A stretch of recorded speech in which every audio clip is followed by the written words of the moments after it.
Distinguished colleagues, announcements on committees with chairman and vice chairman of various committees. Distinguished colleagues, as we form our committees, our oversight committees, again, this is one of our areas of great responsibility, and as such, I want again to appeal to all chairman and vice chairman of the committees to ensure that regular meetings are met and they are well structured, ensure that the oversight functions are monitoring of relevant ministries and agencies of government. The key issue is the need to work as a team. We have seen over the years the lack of cooperation sometimes between chairman and vice chairman. I want to appeal to all chairman and vice chairman to ensure that we work as a team.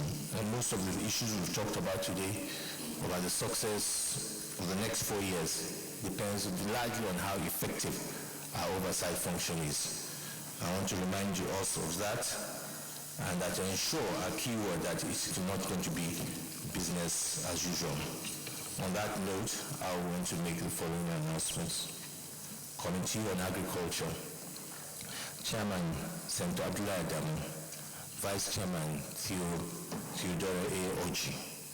Committee on Air Force, Senator Duro Sami Fashe. Vice Chairman, Senator Ali Wakili. Committee on Army, Senator George Akume. Vice Chairman, Senator Ibrahim Abdullah Dambaba.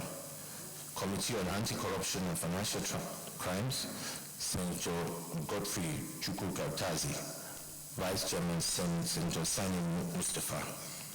Committee on Appropriations, Chairman, Senator Danju Muguji. Vice Chairman, Senator Sonny Guji. Committee on Gas, Chairman, Senator Pasi Albert Akpan.